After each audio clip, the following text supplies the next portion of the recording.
broadly, Okay. and that tools are something like recording. Hmm. Recording. Start recording. Okay. Yeah. Are we gonna start? Okay.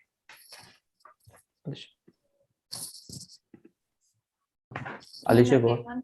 You're gonna start? Okay. No. Thanks Alicia will introduce you. Please. Really? Sorry.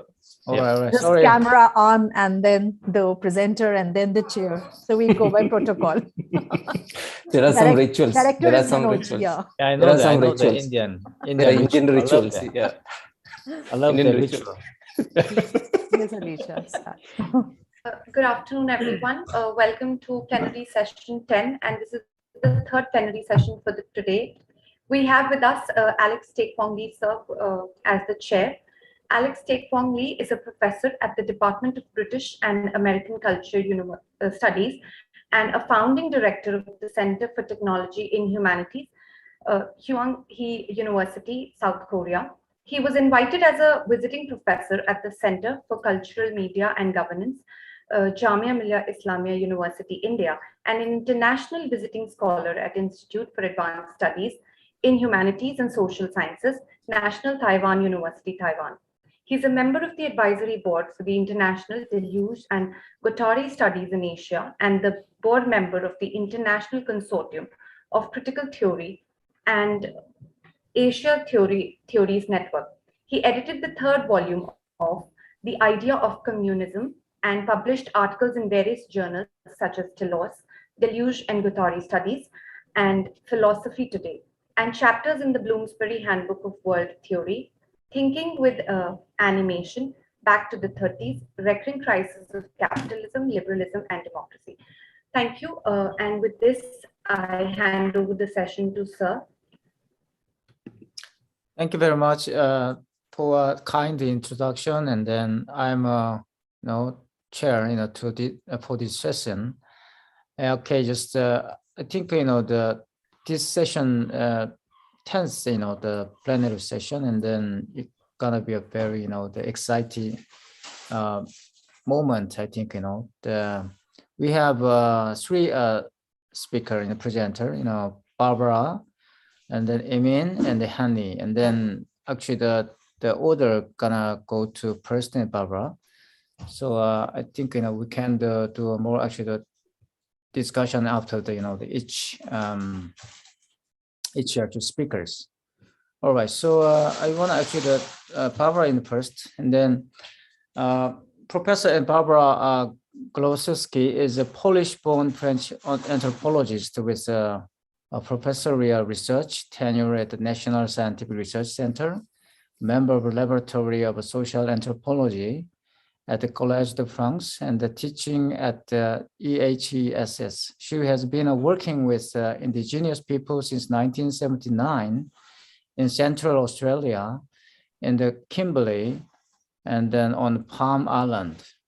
She's actually expert, did many things, related to relevant to this anthropological development.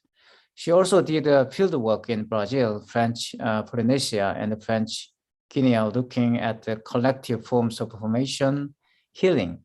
She currently looks at the political alliances and ecosophical assemblages connecting indigenous struggle for environmental justice and French activism for the alternative ways to inhabit territories and re-enchant ancient knowledge to reconnect with the milieu.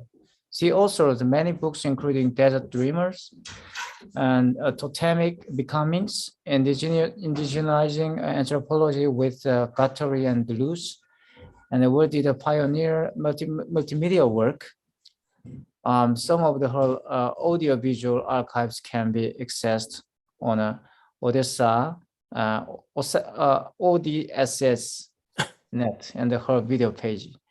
So you can actually check out her website, and then later on, and then quite disciplinary study, and then she will actually talk about more interesting topic today.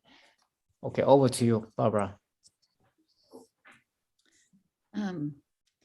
Thank you. You can hear me? Yeah. Okay. So my paper is called The Power of the Multiple We, Land Rising in French Zones to Defend and Guiana Forest. Well, on the brochure, the end jumped, but by listening now, you will see that these are both two different issues, the French zones to defend here in the European France, while Guiana Forest is one of the still French colonies in South America.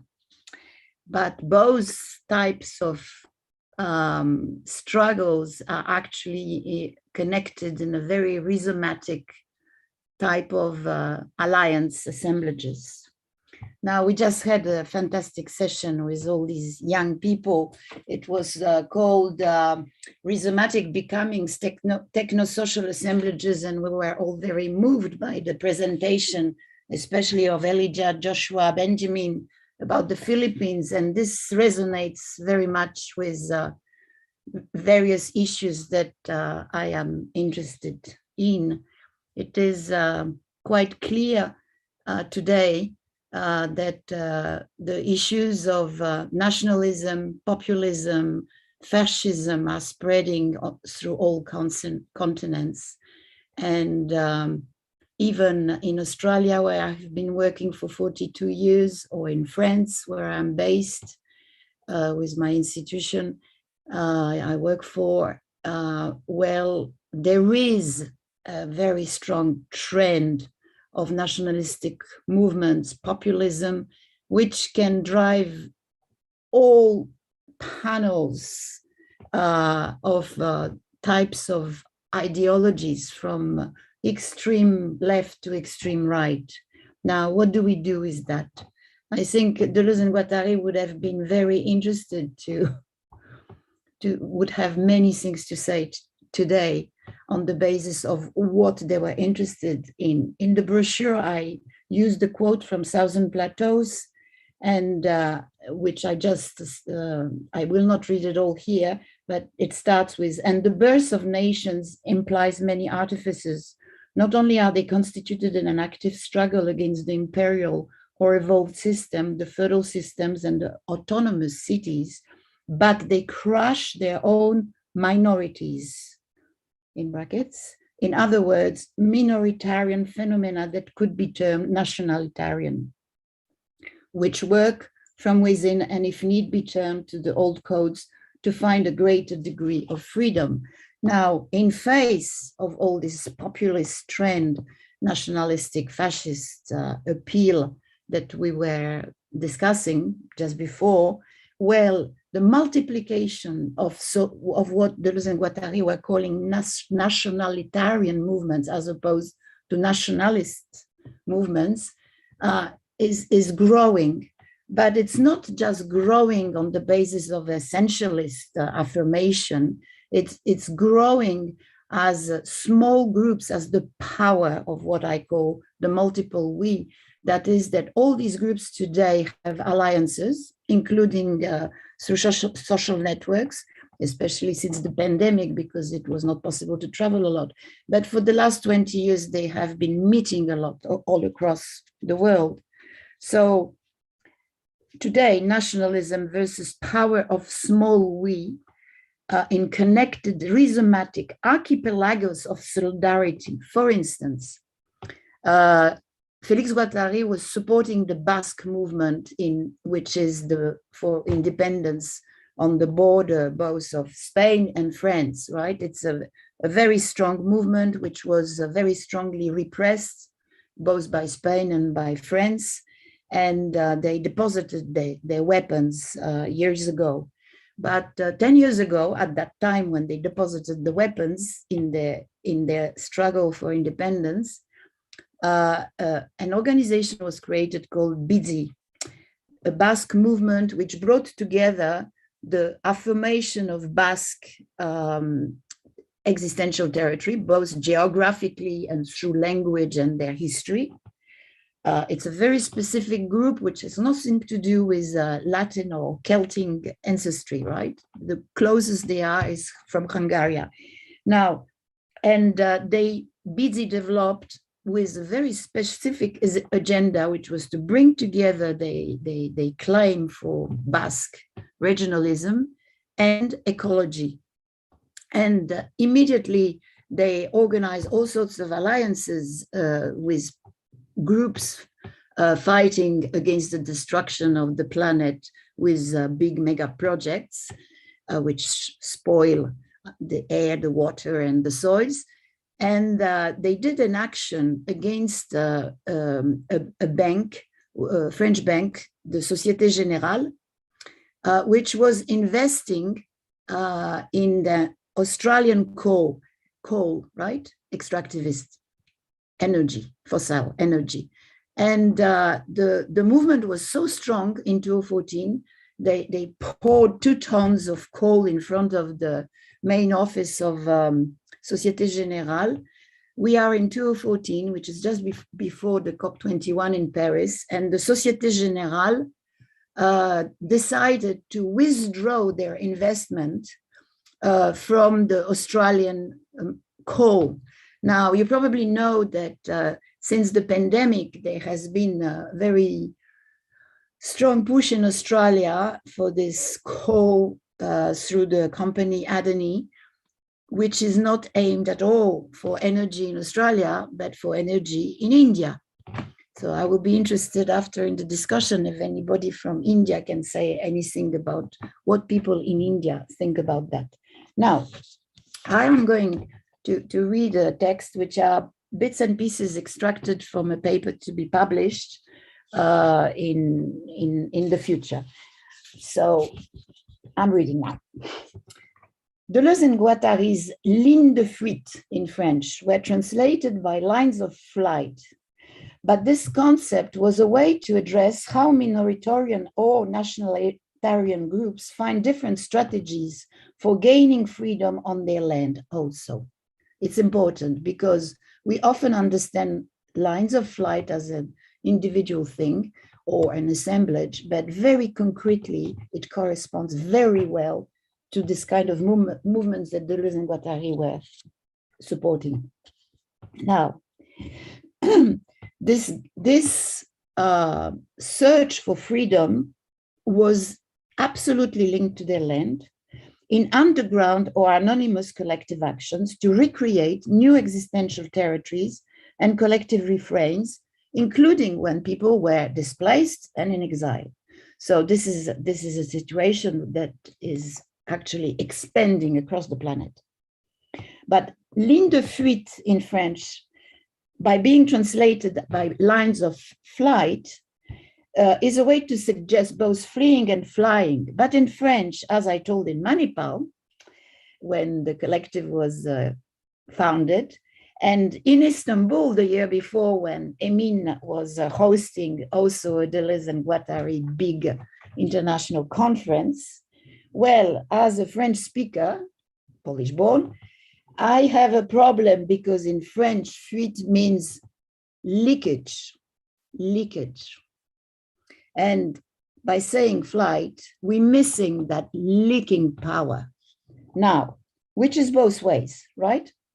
Leaking was very important for Deleuze and Guattari, as this insists both on fluidity that can permeate through any matter, any plane of consistency, and also that runs away like a fluid that cannot be controlled. It is in that sense that WikiLeaks was called WikiLeaks. The leaking of information was so subverted that you all know what happened since for those who share secret information showing many corruptions and dubious destructive hungry alliances, or alerting on fact-checking in the hypocrite and discourses of some of our leaders. Now, the notion of leaking is also interesting because it refers to water and other flows, including poisonous ones that pollute all waters and soils across the planet. Lines of leakages refer to the land rather than sky, like is suggested by lines of flight. But of course, the sky is also polluted with air because of the way we behave on this planet. Territory and its form of continuity, right, between land and sky and even above with the pollution of far, far sky. Territory with the theory of refrain territorialization and deterritorialization was, of course, very important for Deleuze and Guattari. But today, reaffirming the importance of the lines of leakages takes a new light in the face of general threats on all matter, material, constituting the living, waters, souls, people, animals, plants, and so on. It includes leaking fossils, fracking for gas that needs massive amounts of water that are drying up river sheds. Similarly, mega basins constructed to draw water from rivers for industrial agriculture are another form of dangerous extractivism. There is a movement in France since a year and a half that is the pandemic called the rising or appraisal of the land, soulèvement de la terre in French, which involves many sections of the civil society across France who, in small groups, struggle to defend the territory where they live in rural or urban context. For instance, last Saturday, 3,000 people from different regions of France joined in the Poitou region to dismantle one of those basins, threatening the River Loire to become dry. Against poisonous leakages, other lines offer leaks of escape to defend land and all its forms of life. When I started working with Aboriginal people in Australia 40 years ago, they taught me precisely about the importance of reticular flows of life in all things named: animals, plants, minerals, sacred places, and people who embody them with the obligation to look after the country.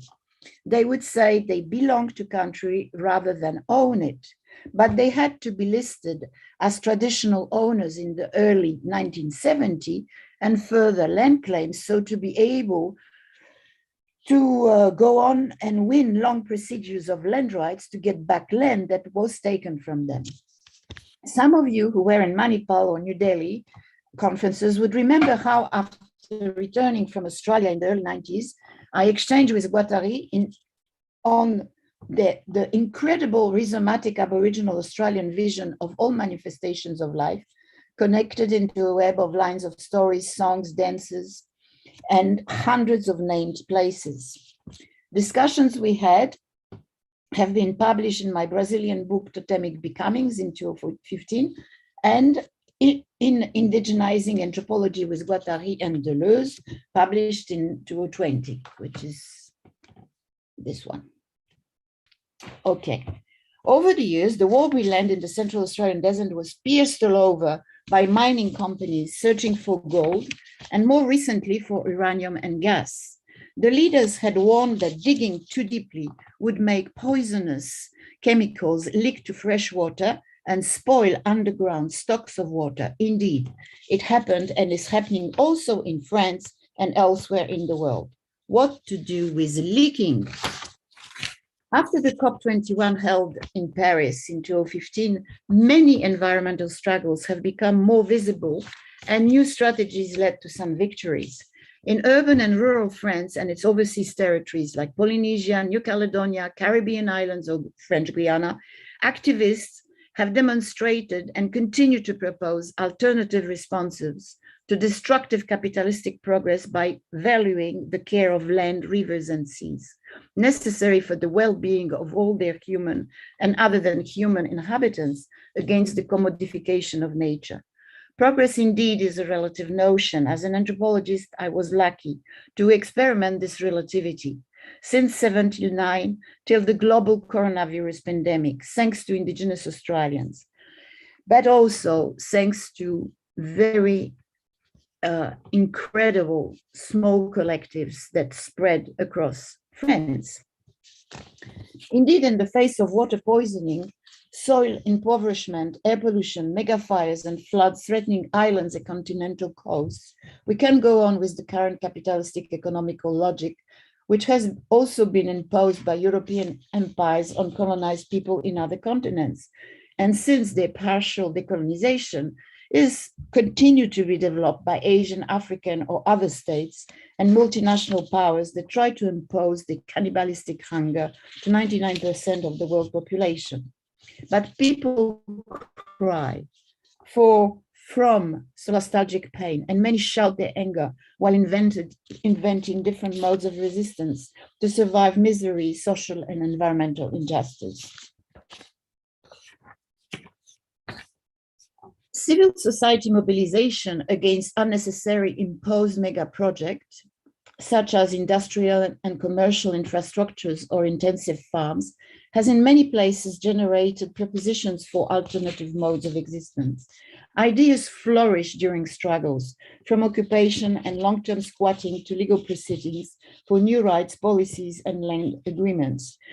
Like, for instance, all the struggle to recognize rights to rivers that was won in many countries in South America, in New Zealand for the Wangawi River, and currently has developed into a movement in France to recognize the River Seine in Paris that crosses Paris, the River Loire and others as living persona.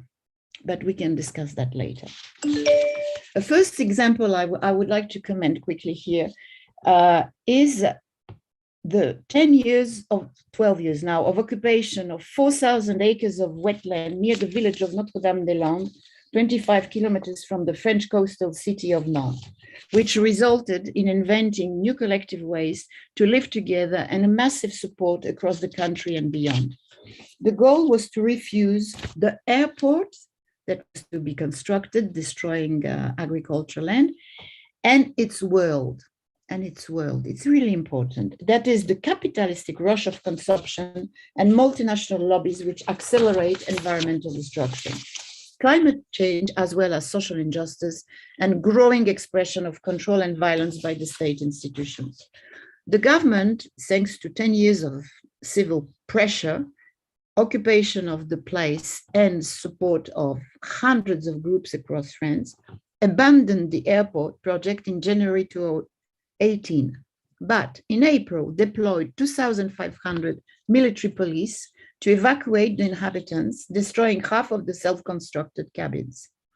The arrival of thousands of supporters to defend the place created such a pressure that negotiation was proposed by the state, after which some squatters were tolerated and received agricultural leases. In 3 years, the old and new inhabitants of the ZAD, this is the expression that was taken by many collective groups after the Notre-Dame-des-Landes struggle, Zone to Defend, ZAD, Z-A-D, demonstrated the possibility of a collective organization for another world. 150 people still live there in caravans, cabins, and old farms, building new spaces for various activities, while producing food and hosting big events, up to several thousand people, despite the pandemic, to think together how to desintoxicate the world, is their expression, desintoxicate the world, and call for Soulèvement de la Terre, lands appraisal. In July, last July, a big gathering brought together various European collectives who supported a Zapatist delegation from Mexico. My second example is about French Guiana opposition to the destruction of the Amazon forest and rivers through clandestine and industrial mining, especially of gold. Native Americans who, after massacres and 5 centuries of French colonization, have been claiming rights to land and self-determination for decades, while alerting about the deadly mercury pollution of their rivers by clandestine gold miners from neighboring Brazil and Suriname.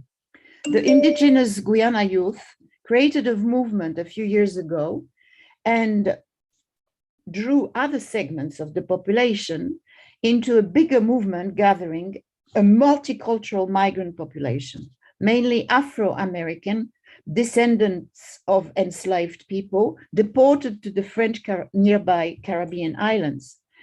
Altogether, they opposed industrial and clandestine gold mining that affects the Maroni River in the that crosses the Amazon French forest and is a boundary with Suriname and Brazil, which is very poisoned by mercury and cyanidization, which poisons waters, fish, and people. I look at the time. So I have 12 more minutes, is that it?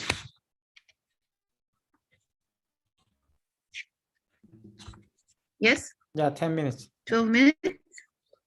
Okay, 10 minutes. Okay.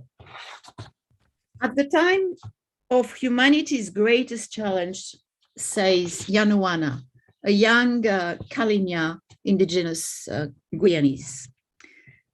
At the time of humanity's greatest challenge, that is the climate crisis caused by the world industrialization and the domination of capitalist vision, we, the first peoples, are inviting the world to review and reconsider its relation with what Westerners call nature. We completely depend on it, and yet we stay continuously deaf to its shouts and pains. This was in 2018, that is before the pandemic. Yanuana Christophe Pierre is the founder of the indigenous youth of French Guiana, the JAG, that unites under one flag 6 Amerindian groups who fight for the recognition of their culture and against the destruction of the French Amazonian forest and coast. The youth movement fought again before the pandemic for a few years against the Canadian-Russian venture of Columbus Gold for exploration and nor gold, the Russian, for extraction of gold, aiming to use a cyanuration technique forbidden by some European countries for its devastating effect on rivers and their users. It is an aggravation of ecocide, a crime defined as both environmental and social. Many activists in France try to recognize as a crime here in France. Deforestation, already practiced in French Guiana by some companies and clandestine Brazilian and Surinamese mafias, accelerates the erosion of the soils on the borders of the Maroni River, creating conditions similar to the neighboring Brazil, where the collapse of the Brumadinho mining dam released 11.7 million cubic meters of toxic mud that killed people and all life in the river. Since 2016, the citizen collective in French Guiana, Hors de Question, Gold Out of Question, regroups 30 Guyanese associations and some 100 NGOs, which together have demonstrated not only the environmental risk, but also the fatal impact for the villages and the improbability of local jobs promised by the Gold Consortium. 70% of the population rejected it. On the 10th of January 2019, the UN High Commissioner for Human Rights summoned France to guarantee rights of consultation and free prior and informed consent. In response, the French president announced that the Mountain of Gold project was not environmentally at the level and it was suppressed. Now, currently, the Russian government is attacking French government for a massive reparation of millions of euros as a reparation for the cancellation of this contract.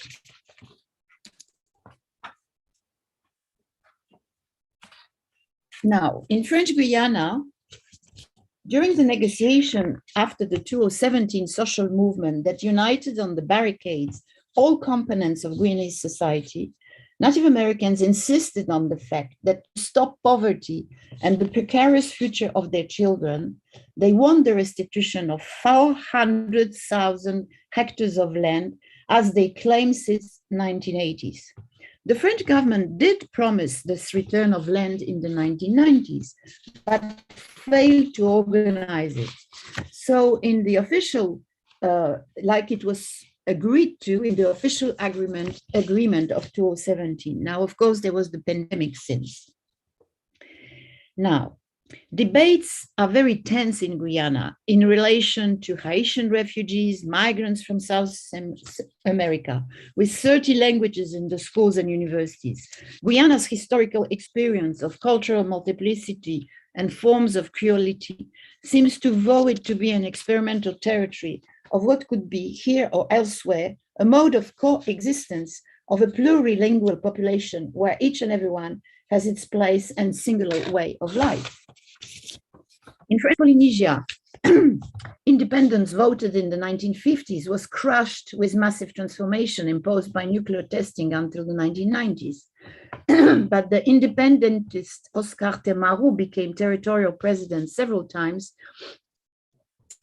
In 2012, he managed to put back Polynesia on the list of countries to decolonize, and in 2018 accused France of crime against humanity at the UN Court for the harms generated by nuclear testing.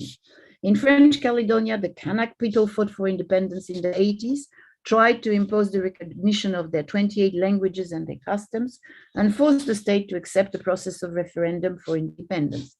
There is a third vote next month, which might be boycotted by Kanak people because they would like it to be postponed as the situation is not right with the current pandemic to vote. France colonized not only overseas territories, but also its hexagon local population, who in the name of the French Republic were forbidden to speak their original languages like Breton in the west, Occitan in the south, or Basque across the Spanish border. In the 1970s, everywhere in France, there was a language revival with the development of regional schools and cultural events.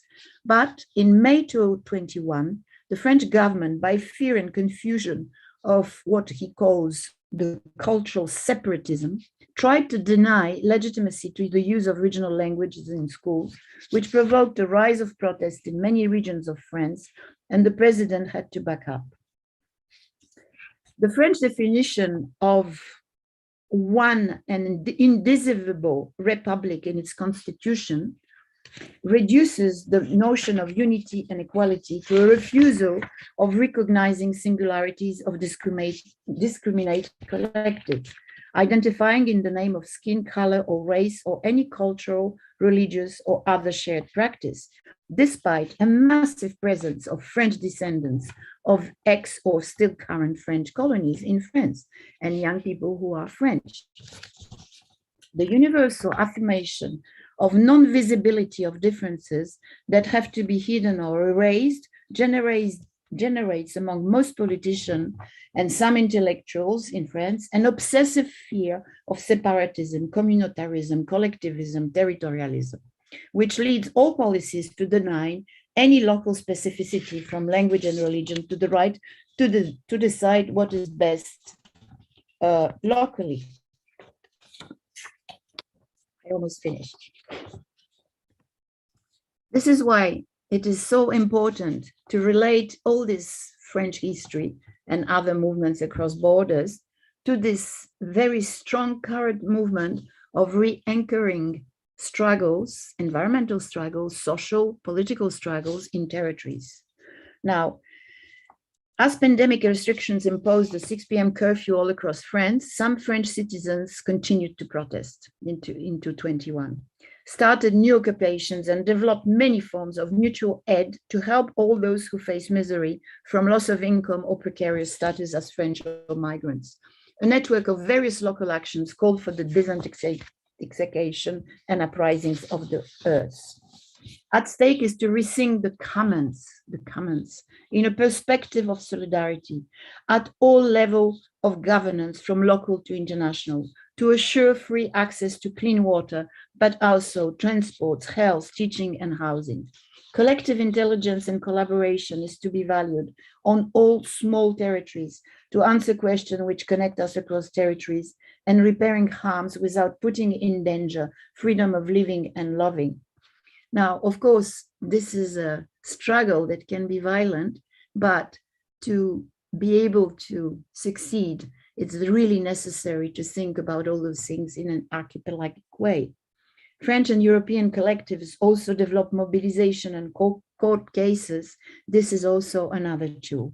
Now, this is, for instance, like thinking about how to give a living status to various entities which are in our milieu, like mountains and rivers. This is what I call, with all the other struggles, Waking Spirits of the Land, which is the title of my last French book. Thank you.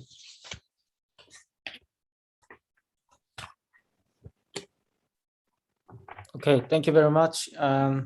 Nice, actually, the presentation about the topic, and then how such a resistance and organization of activity, against so demolishing the kind of forest and then environmental, condition, and then it also quite, the terrible, influence to indigenous people's life, and then we need to actually to pay attention to what's happening. And then Barbara's the presentation brought us to the kind of the very urgent discussion. So actually we're gonna discuss these things more after the whole presenters presented their actually talk.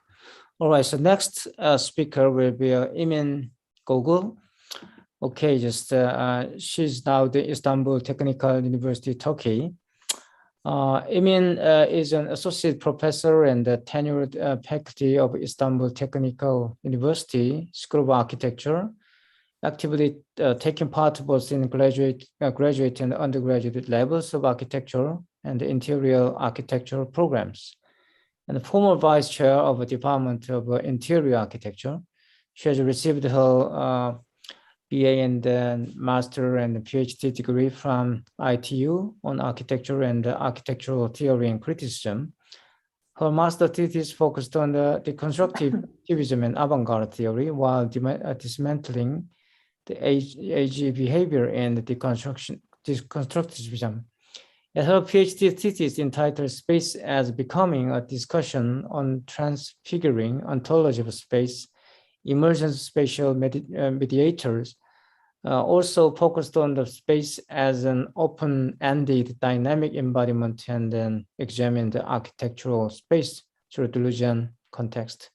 She was a visiting researcher in Tretyakov Gallery and the State Russian Museum, and a visiting scholar in DSD TTU Delft, a visiting teacher at AA Architectural Association London, BTP, and then I invited studio critic in Hong Kong University School of Architecture. And she actually did a lot of visiting professorship, and also she has the chair of the Deleuze Study Conference Istanbul 2014, and also keynote presenters and camp tutors of many Deleuze Study conferences. Okay, Emin, over to you. Just Thank you. You have 40 minutes. All right. Okay, thank you so much, dear Alex. And I would like to read in order to not to lose time. So before I begin, I would like to thank dear organizers one more time for this great event of marathon of thoughts for 3 days, and we have a day more tomorrow, which is enabling us to concentrate and think in the enormous rhythm of our contemporary life during this normalization process of the post-COVID era. On behalf of dearest Manoj, I would like to extend my gratitude one more time for inviting me to this great journey of collective thinking. I'm also so much honored of contributing to this sequences of events. This provides me a room to escape and think in the oppressive routine of everyday academic life, which I sometimes feel confined with in this. And similarly, I would like to extend my personal gratitude to dear friends Alex first, and then dear Joff, if he is around in here, whose supports are also priceless again in providing these similar oasis moments for me, enabling to become more productive. And again to dearest friends Manoj and George, and also last but not least to dearest Barbara, being my extended family, sharing all her warmth and knowledge generously, and also to the crew enabling us to communicate. So in my talk today, I would like to reflect my sketchy thoughts, which I believe might still need to be refined and intensified with further sociological and philosophical readings and subtexts. But today my intention is to be a bit more representative and to develop some triggering inquiries among the represented image of life and death via the mediation of woman image. As I refurbish some of the materials that I have been already working on the inquiry of pandemic, I also try to develop my original statement of a gendered image of life and death through revisiting some iconic representations and dismantling the molar and the molecular codes of battling. Almost for the last 2 years, we are all experiencing the contemporary crisis of modern life that winded itself around the spool of the emerging pandemic and the essential combat against the virus, the existential combat against the virus, the invisible but the omnipresent enemy. Evidently, the collective fight against the new but the old enemy paved the way to the relief with the invention of vaccine. So the vaccine not only emerged as the most effective weapon of humanity against the virus or the imperceptible enemy, but also acts as a mediator in between life and death of humankind. Thus, the agency of the reconfigured body of the virus is transformed into a fighter of the disease, a regulator for a new way of life. On the other hand, since the vaccine becomes the most powerful weapon of humanity, reciprocally, the scientists who invented the medium have been assigned as heroes of this collective combat. So as the circulating images of the noble heroes on the global media transfigure into the victorious face of humanity, however, too gendered, but the collective image of the heroic combaters glued the gender, racial, religious, and transnational raptures around this reproduced body image. So departing from the essential question of what are the bodies or tenses of combating, I aim to discuss them through repositioning the image of the warrior from diverse folds of gendered perspectives and examine the dichotomy between notions of life and death through the reproduced image of the protagonists. By utilizing a gendered perspective, I aim to unfold the myth of human image both as a source of life and as a figure of warrior strolling on the edge of the means.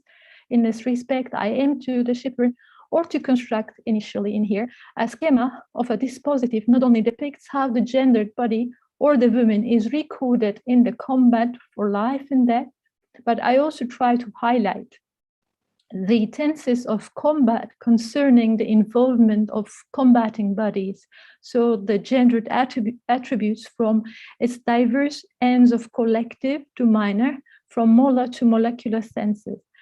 Resonatively, I position my speculative arguments where and how the gendered image of protagonist body, the woman figure, is situated in these varying tenses of combat. In this way, throughout my discussion, I try to validate my hypothesis of how the collective image of both sexes has been deployed as instrument to enhance the values of total defense while enabling the stratification of gender roles into molar structures of statist and militarist manner on one side. And on the other side, I also try to emphasize the contrary case through discussing how the autonomous emergence of woman image, which has been disintegrated from men or the patriarchal structures, either as tribal or singular and anonymous forms or representations that constitutes the molecular structures as asymmetrical way of battling against the molar structures. Accordingly, I use the images of these woman protagonists from the last century and this century as key examples of my talk to articulate my thesis. Doubtlessly, there is utilitarian notions of war machine becoming woman, becoming molecular are the fundamental notions of in articulating my discussions. Like Barbara mentions, I also aim to use some methodologies of revisiting the stories and events instead of reforming new way of storytelling and develop a speculative reading to erode the surface of the terrain, to open up ourselves into some fractures to infiltrate. Last but not least, I have to mention this. Unquestionably, this topic might also be revealed from a non-binary, non-heteronormative reading of the inquiry, which also emerges as another big challenge to be revealed. But my intention to read this inquiry from the stratified binary gender roles of the heteronormative order is also emerging as the way to re-question the domineering expression of the latter in case of stratification, either to consolidate or to marginalize the other. Yes. So it is acknowledged that the history of immunization via inoculation practices and experiments date back to 11th century around today's India and China for combating the variola, smallpox disease. So the 16th century resembles the climax of the disease in Asia, where thousands of children were reported to die around today's region of Goa in India from the epidemic, and most likely being introduced by the colonizers. In their book, The Life and the Death of Smallpox, Gillens highlights the emergence of the epidemic also in China during the 17th century, whereas the practices of inoculation were implemented both on the levels of royal and in the public. Not surprisingly, as the Empress Shunzi Code also reveals the connection of immunization with the matter of sovereignty and the ability of combat, which echoes through the contemporary discussions of Latour, as the way he highlights the vital bond between the invention of Pasteur and the military resistance of France in the fields of war during the 18th century.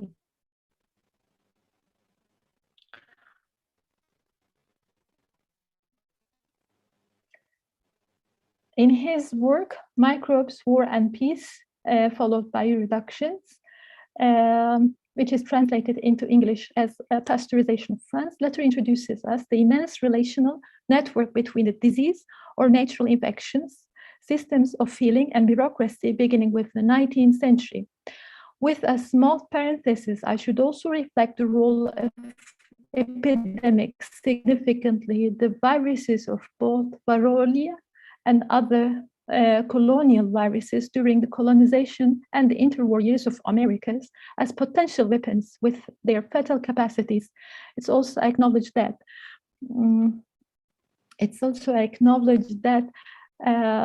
in the notes of Commander Thomas, how smallpox was 10 times more terrible than British, Canadians, and Indians together, which caused the troops to rapidly withdraw from the northeastern territories of today's Quebec.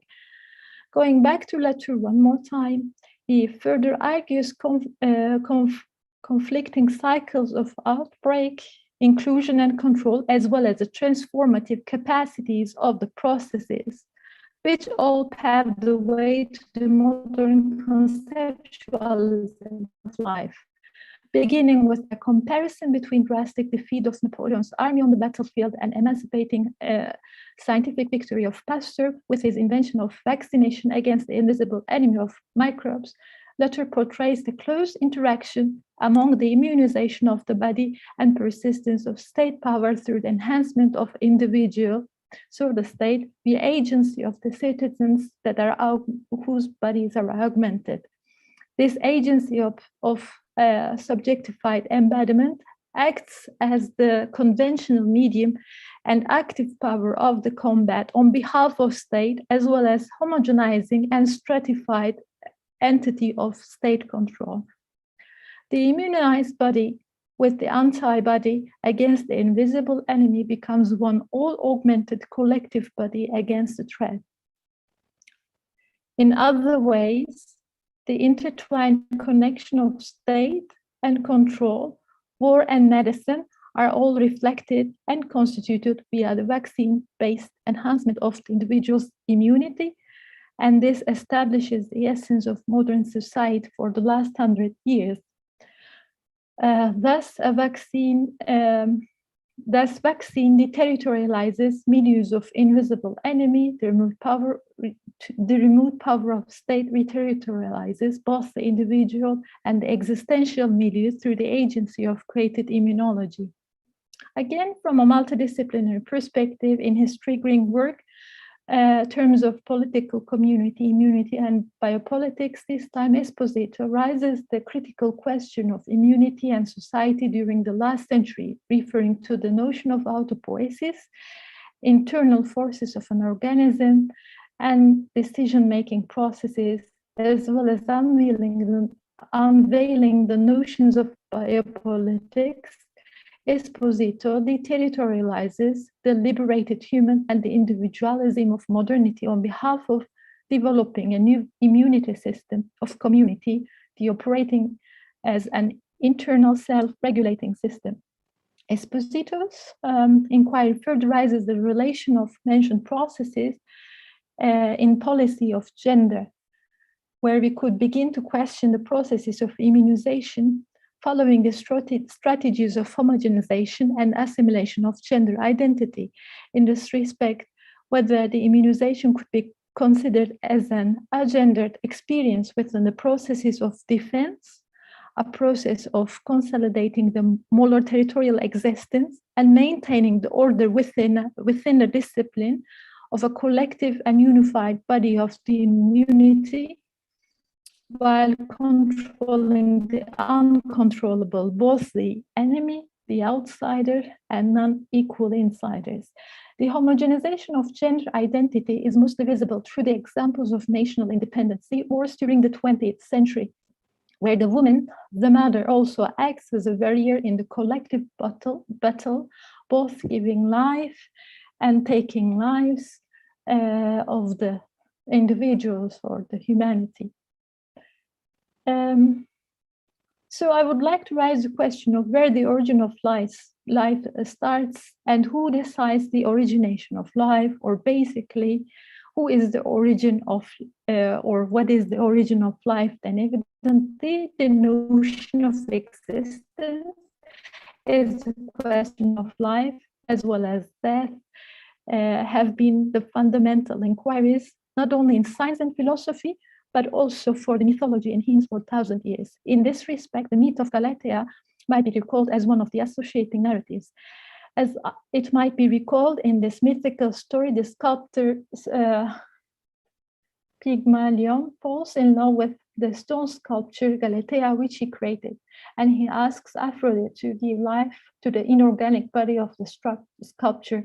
Thus, via the agency of Aphrodite, the inanimated embodiment of sculpture comes into being and transforms into an organic matter to the beautiful woman body of Galatea, which becomes the wife of Pygmalion and the mother of his daughter.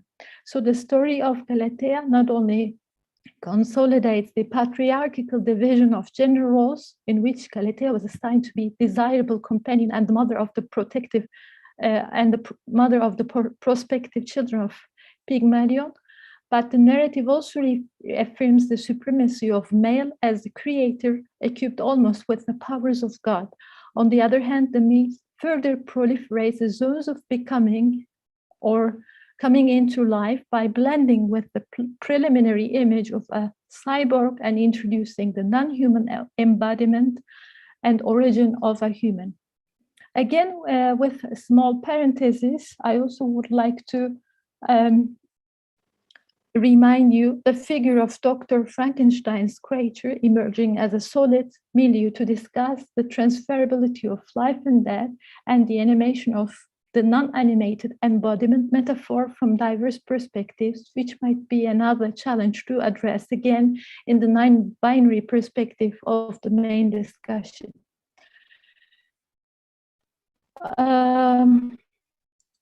Okay. On the other hand, this male-dominated creature figure or the birth of a woman embodiment who is not being given life by another woman emerges as a reoccurring theme in Greek mythology. For instance, the mythical narrative of Athena, the goddess of wisdom, acknowledges that she comes into being in a similar fashion where the god and the father Zeus casts her from his forehead without necessitating a mother. Yet the evident linkage between the wisdom of Athena and the expanded mental capacities of Zeus is also traceable. So the inquiry of genesis of human embodiment and what or how, who is the origin of life, or is it a male figure or a woman body, or maternity energies that gives life, rises as an ambiguous question without a clear answer. How am I doing with time?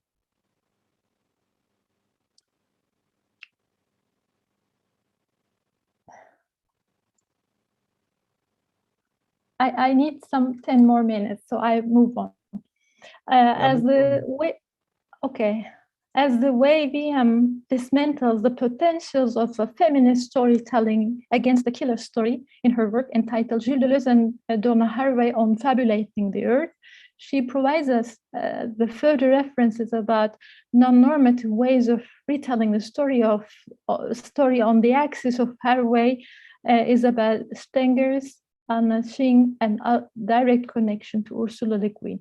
Accordingly, as Le Guin rebinds the spool back to first humans that were hunter-gatherers and prioritizes the gathering to diminish the impact of hunting and the associating stories of killing, I would like to raise the reverse of the reverse. So resonating with this possibility, I would like to ask whether if we can decipher this derivative condition as a possibility to act asymmetrically in the search for an alternative against the collective and homogenized bodies of molecular structures of combat on behalf of examining the individuated molecular mechanisms of battling. I try to shorten in here, so again, strolling around my territory of Anatolia and using its bridging capacities, the myth of Amazons emerging as a sole female tribe of fighters is a very well-known narrative that rewrites the gender segregation and domination on behalf of woman image and supremacy of its embodiment. The daughters remain to be as the only and living infants who later would turn into the Amazon warriors. The story of sisterhood not only confirms the possible presences of an alternative other, I'm still using the term alternative in a more patriarchal claim, maybe I can define a dialectical order against the supremacy of men, but also represents the tribe as a non-conventional, mobile, and imperceptible community. Although Pantesiella could be marked as Amazon Queen, the nomadic capacities of the community addresses the capacities of Deleuze and Guattari's war machine and unfold the unpredictable, novel possibilities that their assembly brings. Referring to Leah and her quotes, the intertwining capacities of desire and assemblage emerges in a multi-phase structure of the assemblage, and we begin to discuss the emergence of lines of light for the transfiguring condition of the existing metastability. In other words, it is the agency of women barrier, both its bodily transformations, and its traveling, reproduced image that shapes the life and decides the death. So, on the presence of negative connotations of destruction, Deleuze and Guattari suggest activating the transformative capacities to build up paths or passages of escape to go over the condition of confinement. So, referring to Melville's narrative, Moby Dick, the borderline of detention appears as the key in the process of opening up, which also defines a threshold for the change. So the way becoming molecular, elementary, cellular, or even imperceptible, and transforming the entity into a spring of multiplicities emerge as the only way to provide mobility and freedom within a system. It's not surprising to see how these strategies are being adopted, initially by the second wave feminism, then by the broader groups, both against regimes of oppression by the state and fascist or reterritorializations of the global coup d'etats during the Cold War. Either the cases of 50,000 women marching event in New York during the 70s, or the long-going protests of women, both in the cases of mothers of Mayo Square in Argentina, or Cumartesi anneleri, the Saturday moms in Istanbul, Istiklal Street, became the symbols of asymmetrical warfare against the oppression of state, battling against it by becoming the spring of multiplicities. So the states affirm life givers, the mothers and women transform into undaunted resistors to gain right for abortion and became decider of their unborn children's death, or the investigator to find out their denouement, to find out the denouement of their grown-up children. On the other hand, the gradual processes of becoming the spring of multiplicities, it's not only surprising to see how the figure of woman transfigures into more individual and anonymous identities in this long and asymmetrical warfare against the immunization of state or the patriarchy.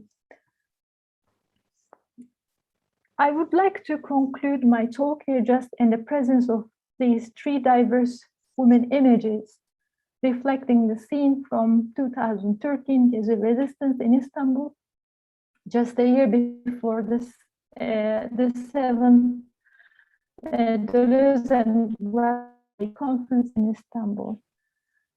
During strong confinement, we are experiencing either literally with the threat of virus affecting us and figuratively with the invisible institutions clustering us, or referring to Braidotti. I believe that it is the Spinoza's conatus, or the notion of potentia as the affirmative aspect of power. And I would like to end my talk by asking the critical question in the narrative room of Moby Dick, which I believe bridges the fiction with the everyday life reality, or referring to Professor Angelucci's reading of Lacan yesterday, the real into the reality, or again referring to Rick, the visible and the invisible that is carving the layers of my mind during last 24 hours. So the question would be, how can the prisoner reach outside except by thrusting through the wall that it exists? So thank you so much for your attention. Thank you, Amin. Nice. Yeah, she bring together, you know, the war machine and the woman, and then becoming woman turned to be a kind of, you know, the resistance toward such a, you know, the state power, and then all those, you know, the problem we actually faced up in terms of, I think I reserved my question about is that relate to globalization or some more, you know, the wider scope. Okay, so I think we will have enough, you know, time to discuss, and also I also got a question to Barbara, and then okay, next speaker, the Henny. All right, so let's go, and then yeah, Henny Sommerhall.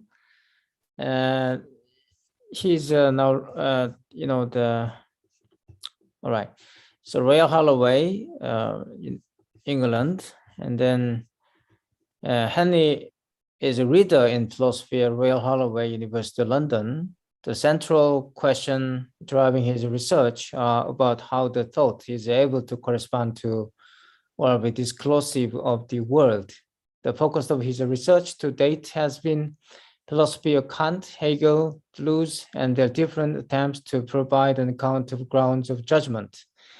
In pursuing this project, he sees Deleuze as very much a part of a post-Kantian tradition, attempting to replace Kant's philosophy of transcendental condition with a fully genetic transcendental account. He also has a strong interest in the phenomenological movement, in particular Merleau-Ponty's own later philosophy of difference and the work of Sartre. So today he's gonna talk about Robinson as Overman. It's a very interesting topic. Okay, so it's over to you, Henry. You have 40 minutes, so until the 12:30, all right?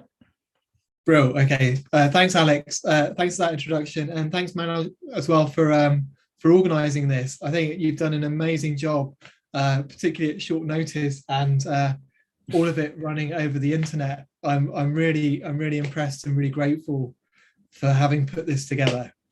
Okay, so I'm just going to jump in and read this paper then. Right. So in his appendix to The Logic of Sense on Tournier's novel Friday, Deleuze conjoins two quotations concerning possibility. And one of these comes from William James and the other from Kierkegaard. For William James, in the universe of Hegel, the absolute block whose parts have no loose play, the pure plethora of necessary being, with the oxygen of possibility all suffocated out of its lungs, there can be neither good nor bad, but one dead level of mere fate. It's a quote Deleuze picks up. And in relating to Kierkegaard, Deleuze tells the story of the bourgeois who takes his breakfast and reads his newspaper with his family and suddenly rushes to the window shouting, "I must have the possible or else I will suffocate." Now, why does Deleuze focus on the notion of the possible here? Well, we can begin by noting that both quotations can be read in the light of the dominance of Hegel's metaphysics. James and Kierkegaard develop kindred criticisms of Hegel. So for James, the difficulty with Hegel's thought is that Hegel's assumptions that the essence of the object is defined relationally implies that the determination of any part of the universe implies the whole. So James says that the proof lies in the Hegelian principle of totality, which demands that if any one part be posited alone, all the others shall forthwith emanate from it and infallibly reproduce the whole. In the modus operandi of the emanation comes in, as I say, the partnership of the principle of totality with that of the identity of contradictories, which so recommends the latter to beginners in Hegel's philosophy. To posit the one item alone is to deny the rest. To deny them is to refer to them is to begin, at least to bring them on the scene, and to begin is in the fullness of time to end. Now, James notes there's nothing inherently problematic with the principle that to understand an object or an event fully, we need to understand the whole. But Hegel combines this principle with the idea that such a whole is in fact given with the individual. He fails to consider the possibility that the effect may not be latent within the cause, and thus the possibility of genuine novelty emerging within a causal nexus. The world thus becomes, as Merleau-Ponty would say, a crystal cube where all possible presentations can be conceived by its law of construction. Now, James's criticism of Hegel here arises from two claims: that Hegel has an illegitimate conception of the transition between categories, and that Hegel has transposed the representation of logical thinking onto the physical world. In doing so, Hegel's removed any possibility of explaining contingency and novelty in the world around us. Now, Kierkegaard's criticisms of Hegel follow a similar line, arguing that Hegel's logic illegitimately takes for granted a concept of transition in order to allow itself to develop. So for Kierkegaard's Hegel, much as for James's, Hegelian logic operates through a process where a fragment generates the whole, and it does so by understanding transition in immanent terms, bringing in an illegitimate understanding of transition as necessary and excluding possibility. Right, well, I don't want to talk about the legitimacy of those criticisms today. What interests me instead today is the reason why Deleuze introduces these quotations. Now, we know that Deleuze is opposed to Hegel And in Difference and Repetition, that he writes at the same time as Logic of Sense, he defines his own context as one of a generalized anti-Hegelianism. But rather than Kierkegaard and James's claims about Hegel positioning them as fellow travelers here, however, their claims about possibility are seen as highlighting a fundamental problem with their worldviews. So in citing the notion of possibility in Kierkegaard and James, Deleuze argues that in both cases, they are only evoking the a priori other. And that's an evocation here that Deleuze understands in a negative manner. Now, to prefigure Deleuze's argument, his claim will be that if possibility rests on the other, and if in turn the other acts as a principle of ordering that overwrites the natural order of experience, then a move to possibility leaves us little better off than Hegelian dialectic. So rather than moving from representation to actuality, we've moved from one form of representation, a representation of immanence, to another, a representation of possibility. So we can see why Tournier's novel is going to be of interest to Deleuze. If Deleuze can show that the structure of experience differs in the absence of the other from both the dialectic and from possibility, he opens a new path away from representation, the kind of representation we find in Hegel. Tournier's examination of Robinson's experience free from others offers a glimpse of this path. Okay, so on to Tournier. Tournier describes this novel as having a tripartite structure, with each moment representing a different way to relate to the world. The first two parts loosely follow Defoe's Robinson Crusoe, with the arrival of Friday leading to a radical divergence from its original form.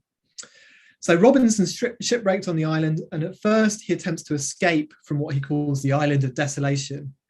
So he fashions a ship, but it proves too heavy to launch, and he gives up, retreating to a primitive state, which he calls the Maya. So he wallows in his own feces, eating unmentionable foods, and falls into a state of dissolution. Now he recovers from this initial period of apathy and attempts to reassert the structures of European society from which he's been separated. So Robinson begins to call himself governor, he institutes a legal code and develops an economy, drains the mire, and he maps the island and invents a water clock to measure time. Now, as Friday arrives, Robinson pays Friday for his labor in coin taken from the ship, with Friday allowed to use his wages to buy time off from work and trinkets that Robinson has salvaged. Now, much of the first two parts, as I say, follows a kind of traditional Robinsonade. But even before the arrival of Friday, there's a divergence. So as well as these quantified and ordered notions of the island that Robinson institutes, he also experiences several encounters with what he calls another Friday and another island that point not to the abandonment of the order of the Maya, but to a new form of understanding that differs from the kind of European capitalist mentality he's trying to reestablish. Now, the third moment of the novel begins with Friday's accidental destruction of all of the civilized structures of the island by igniting Robinson's stores of powder. Robinson's response to this development is one of relief and then exasperations. And he recognizes a pre-existing drive towards this kind of nomadism represented by Friday. So with the destruction of the island and the water clock, Robinson enters a kind of eternity on the island, with each day having its own splendor and the island no longer understood in terms of possible points of view. So Robinson lives on the island in a state of innocence, as Tournier says, and the transformation is so radical that when the ship, the White Bird, finally does arrive at the island, it's Friday rather than Robinson who departs. Now, Deleuze sets out three claims he holds to be the essential divergences of Tournier's work from Defoe's. And he sets these out as follows. He says that Tournier's Robinson is related to ends and goals rather than origins. He is sexual, and these ends represent a fantastic deviation from our world under the influence of a transformed sexuality rather than an economic reproduction of our world under the impact of continuous effort. Now, the first point here, I think, is the most important. So unlike Defoe's Robinson, Tournier's Robinson doesn't relate to the past, but to a future horizon that differs from the world from which he's been shipwrecked.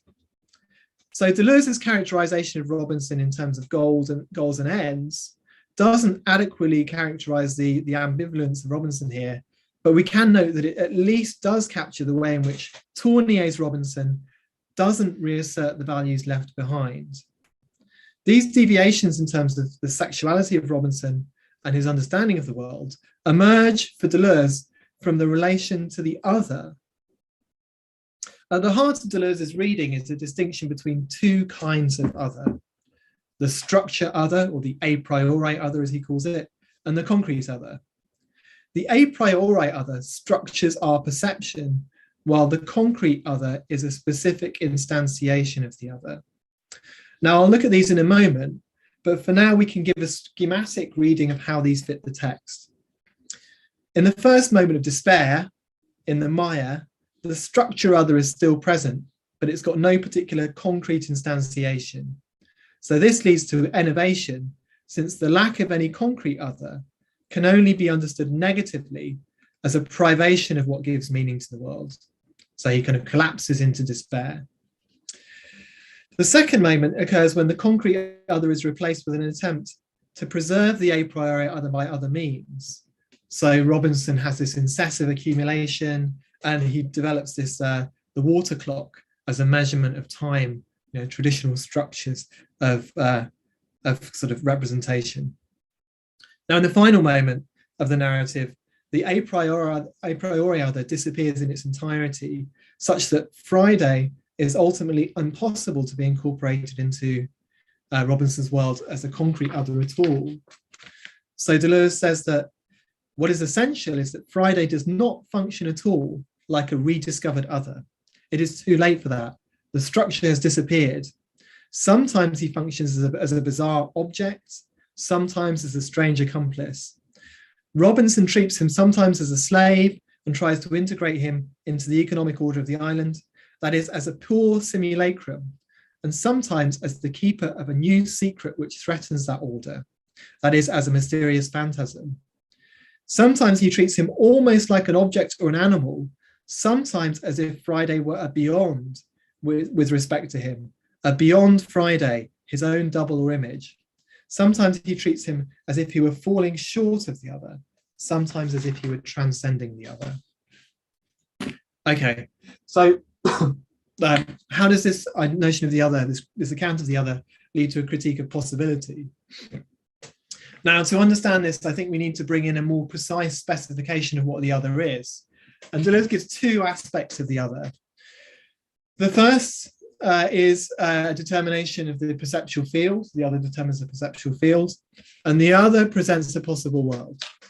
Now, I want to focus here on the first of these.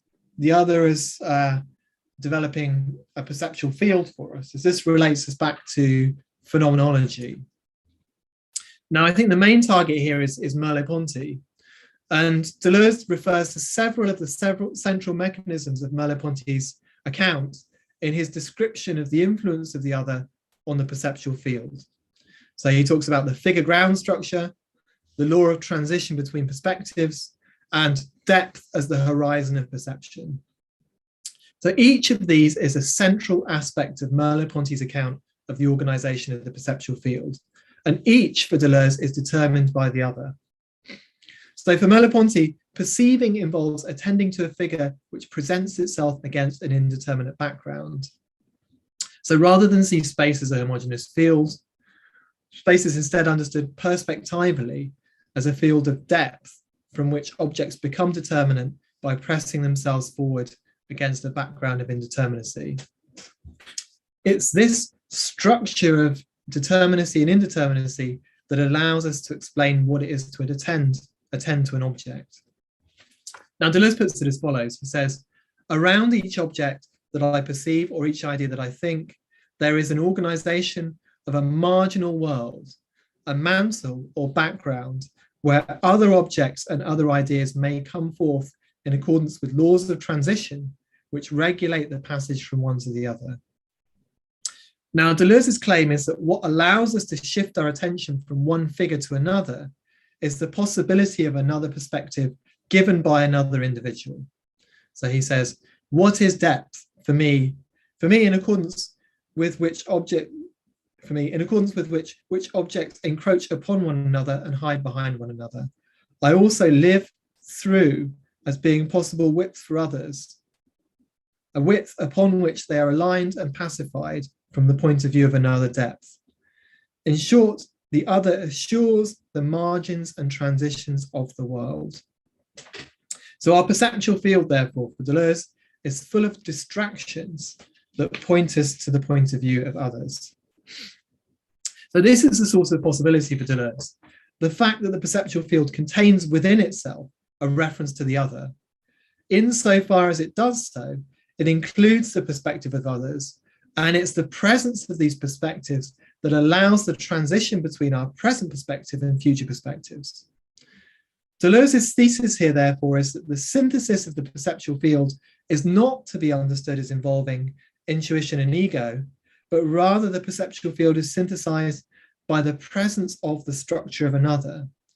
It's this other that introduces possibility into the world by generating a background against which the figure emerges.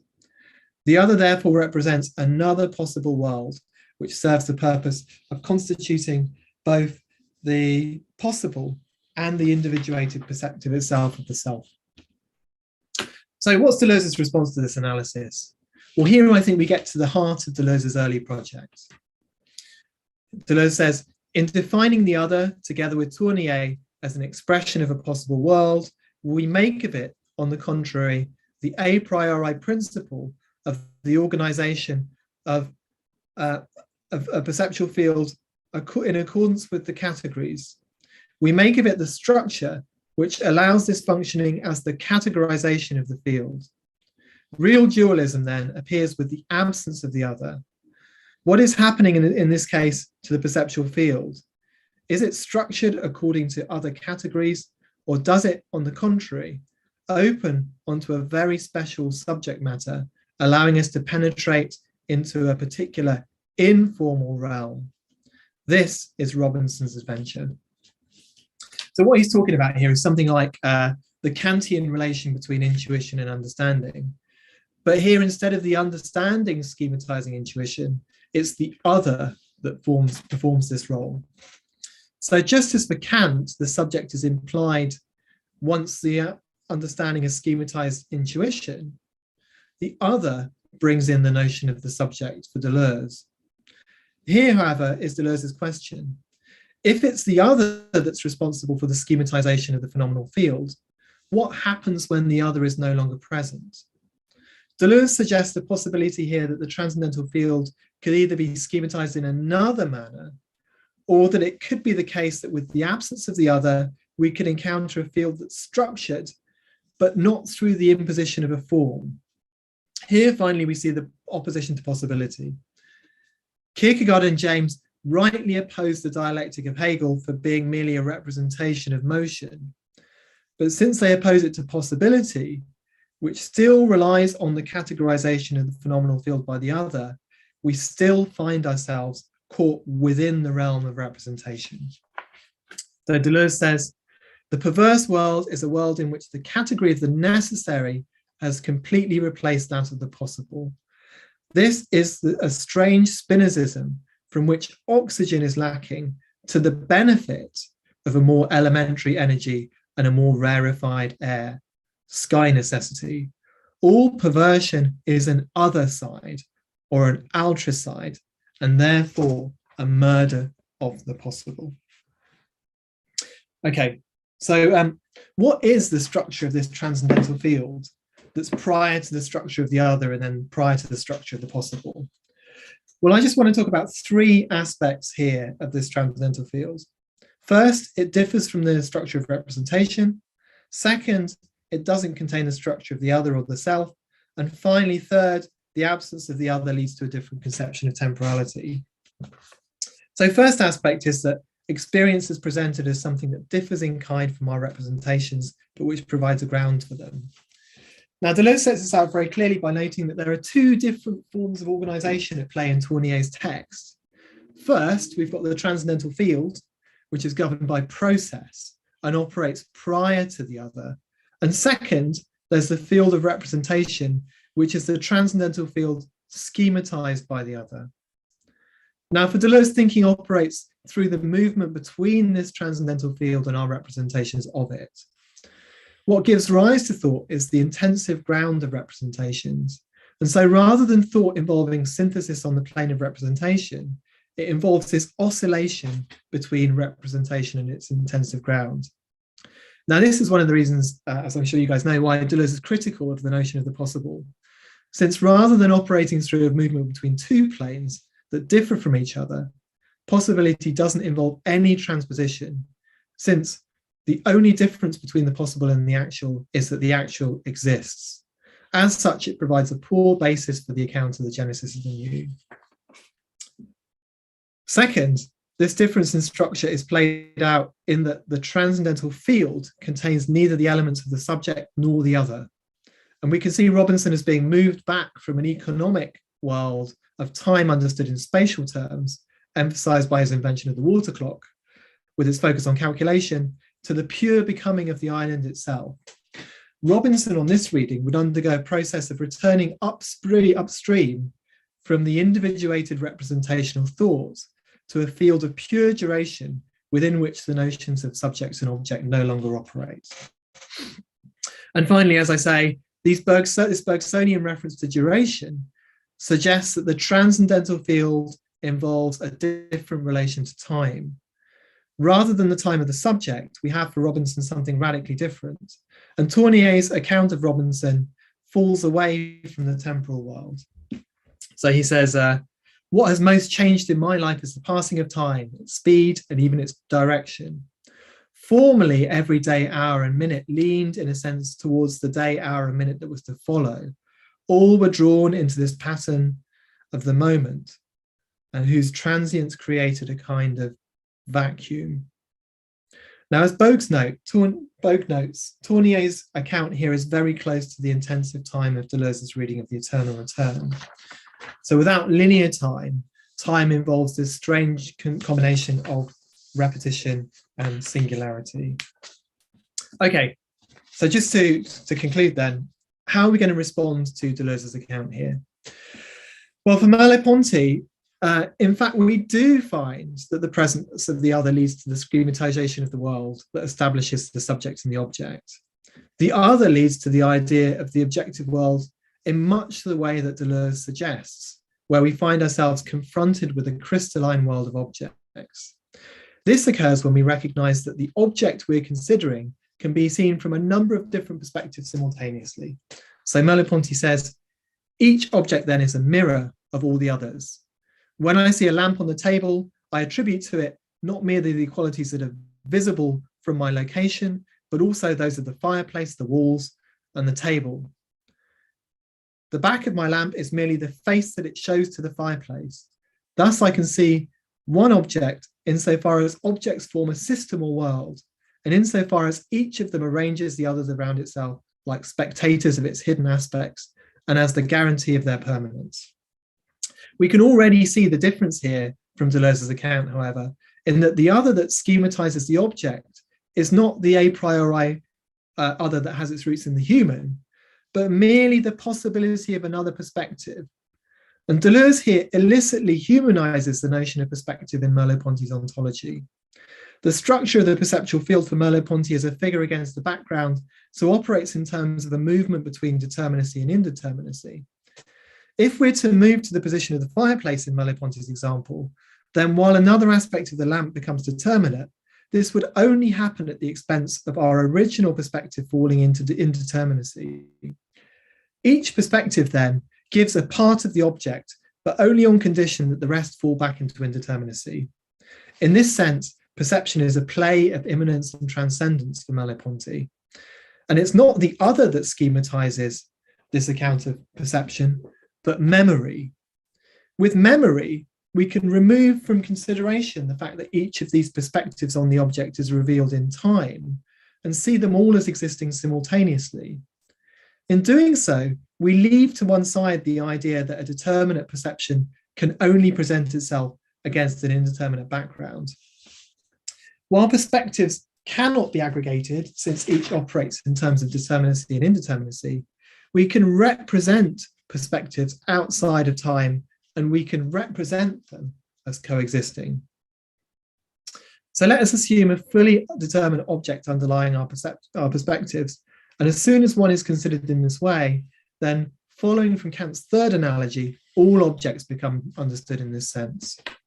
So once thought has traveled down this path, we have a characterization of the world as objective that does involve the other, since it presents the world abstracted from any individual perspective.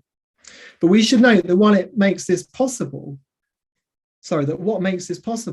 is that we've already moved to a position of seeing each perspective on the object as being a representation, such that they can be taken together as aggregates. And the indeterminacies of perception can thereby be ignored. For Merleau-Ponty, therefore, representation gives rise to a problematic conception of the other, but the other does not have to be understood in terms of representation. So last paragraph here then. Deleuze recognizes that belief are representations of the world. There may be another mode of organization that escapes the categorization of representation. What Deleuze fails to recognize is that what's at the heart of our representations for the phenomenologist is the removal of time, which constitutes a space free from perspective and hence open to an equalization of all perspectives. Here, therefore, perspectivism is the organization that occurs prior to this schematization of objective thought. And with it, in this prior moment, we also find possibility, which occurs not through a comparison of perspectives, but through the intention of every perspective towards others. As Merleau-Ponty puts it, my gaze can only be compared with previous acts of seeing or with the acts of seeing accomplished by others through the intermediary of time. The subject here is secondary, but not to the other, but to perception itself. By seeing representation as independent of our relationship with the other, rather than the other determining us to see the world in terms of representation, Merleau-Ponty opens up the possibility of a distinction between authentic relations with others and inauthentic relations with others mediated by objective thoughts. So as he says, in the experience of dialogue, a common ground is constituted between me and another. My thought and his form a single fabric. My words and those of my interlocutor are called forth by the state of the discussion and are inserted into a shared operation of which neither of us is the creator. Dialogue sets out clearly the problem with Deleuze's account here. The analysis of transition in terms of the other assumes that all perspectives are given at once, effectively reducing them to representations.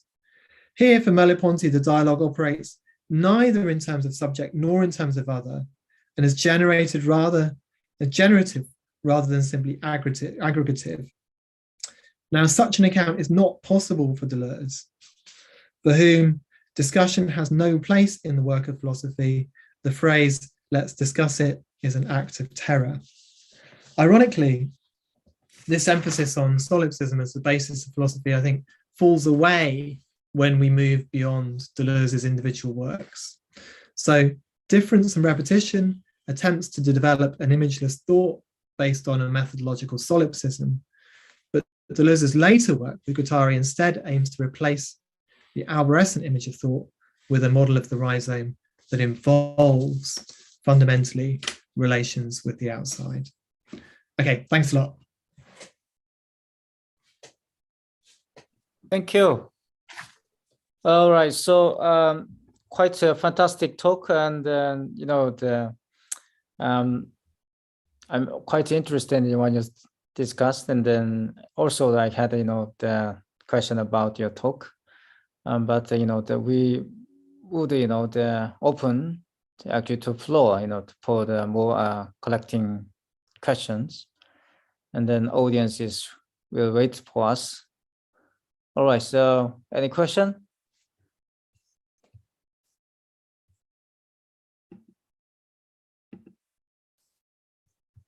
Anybody?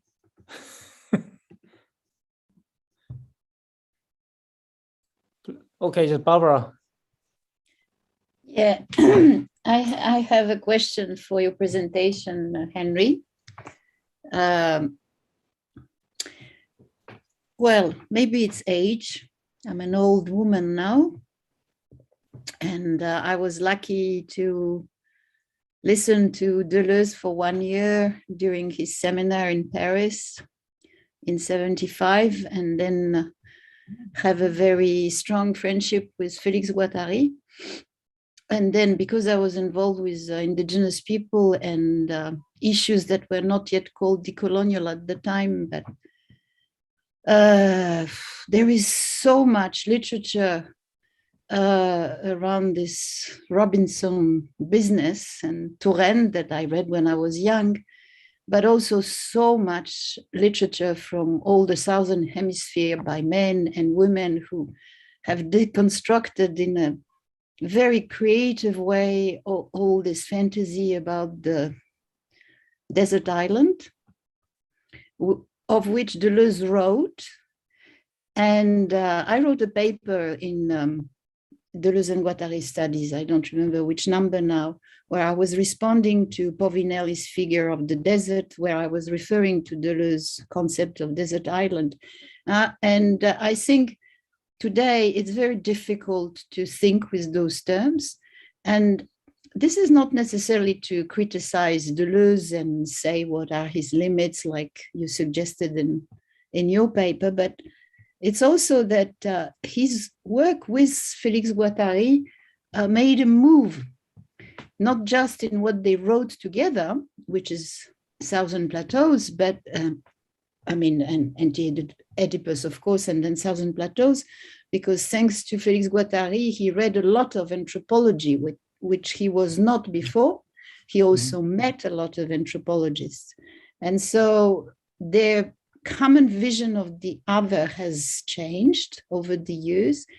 Then Félix Guattari wrote his own books that have only been recently translated in English, so maybe you're not familiar, but in your articulation between the possible, when you refer at some stage to the actual in your reasoning, maybe you can reread that sentence, but have you thought, you never mentioned a concept that was used jointly by them, but that has been very strongly developed by Félix Guattari in his schizoanalytical cartographies and chaosmosis, which was to systematically have this very dynamic, multi-layered cartography, which puts one against the other, actual and virtual, and real and possible.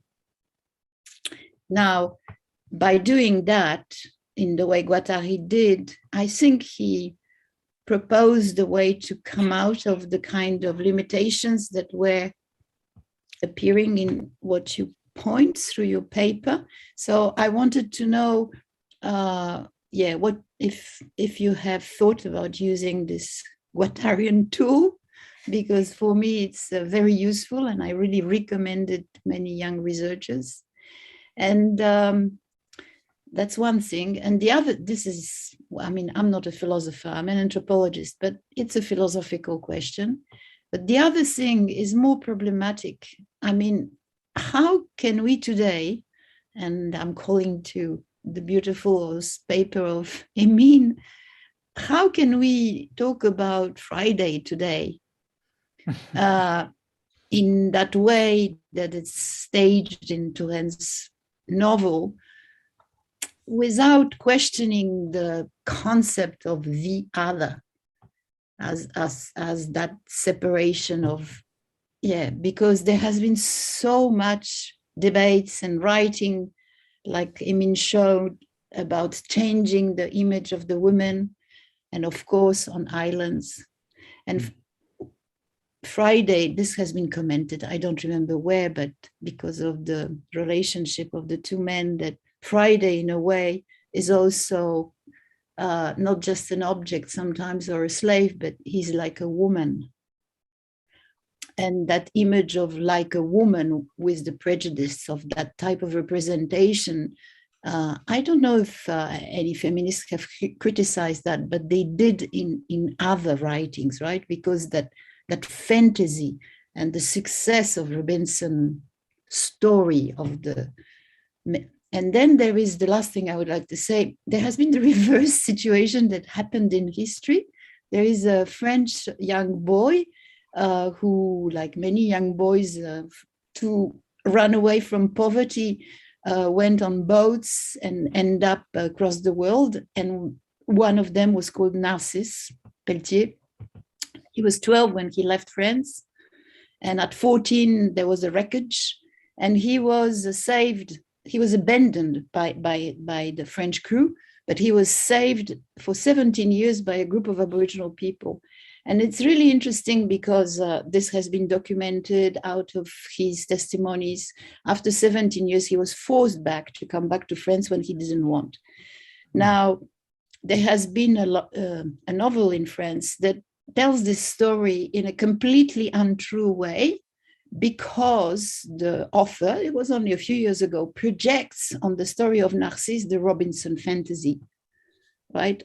As if that boy of 14 who spent 17 years of life with Aboriginal people, in fact, behaves like Robinson while he is on the land of a whole group that saved his life. So that prejudice is not finished. So it's really, really useful to criticize it. That's all.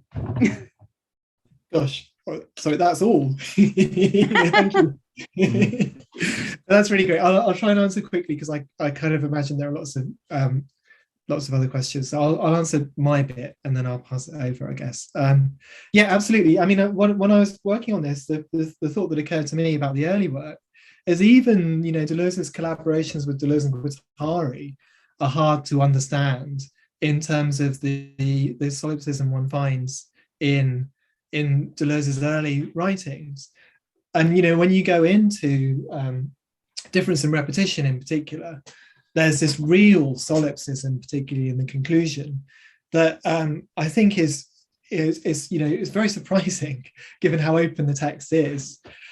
I think it's something that more generally Guattari pushes Deleuze away from, which is this search for grounds.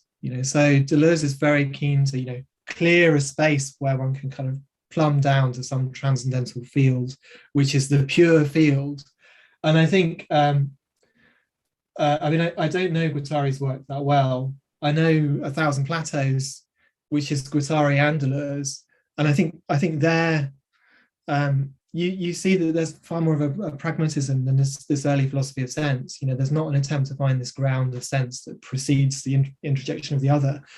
And so, yeah, I think Guattari changes everything. And, this early work, in a way that's often privileged, I think just doesn't have the weight of the later work in some ways. And on Friday by Tournier, yeah, it's really odd. It's another interesting feature of Deleuze's early work, where, as you say, he's not doing the anthropological research. He's taking a novel by an avant-garde writer and saying, this will be the basis for my theory of the other. And, Tournier himself is moving away from Robinson Crusoe in really interesting ways. It's a really interesting text. But, it's a text by an avant-garde writer who himself is not going back to the stories, but is creating something new and exciting.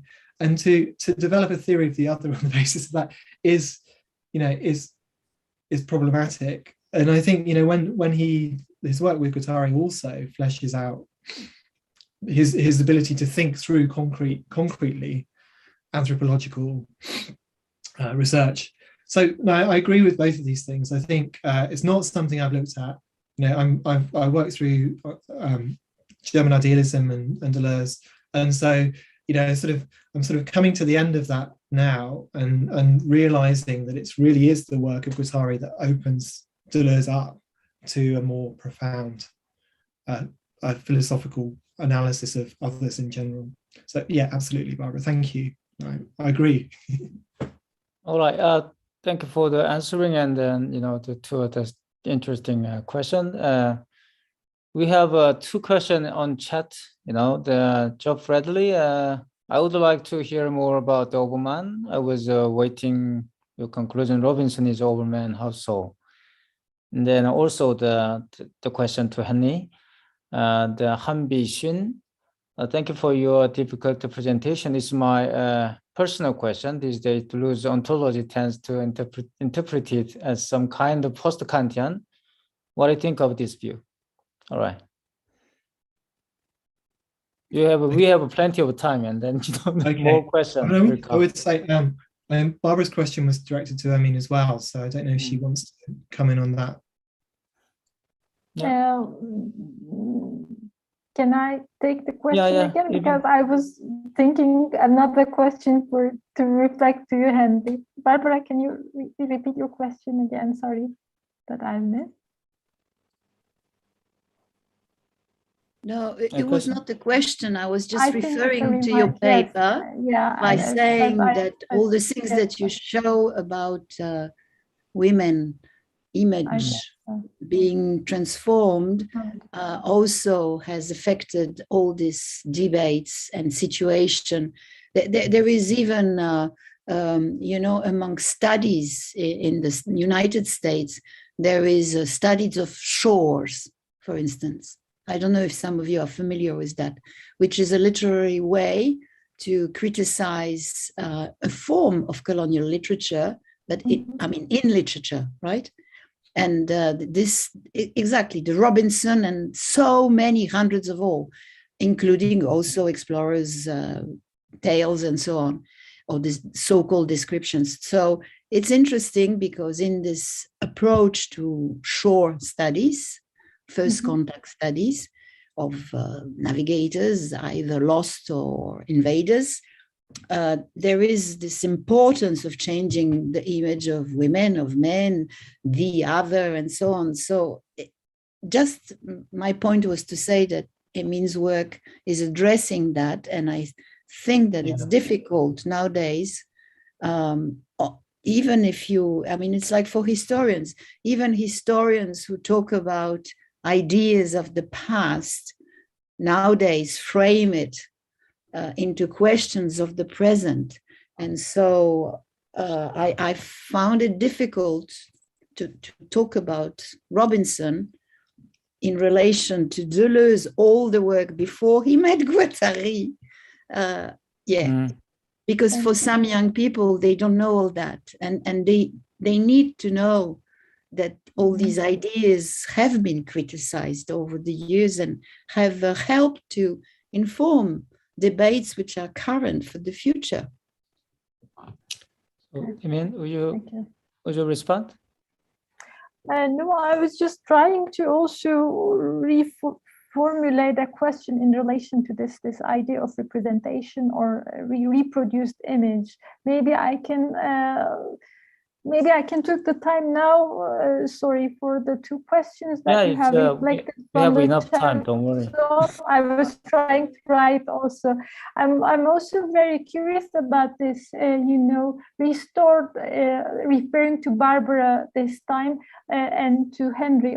My question would be to Henry. This restored image of memory and recalling or taking it back to the Freudian notion of liminal space, where you construct the real, referring to narrative this time, you construct a sort of a story or a narrative or a representation. So I think what triggers my mind is just this transformable capacities of memory or representation in the realm of this liminal space. So we can also consider these narratives as liminal spaces where we reconstruct or construct the real or the reality.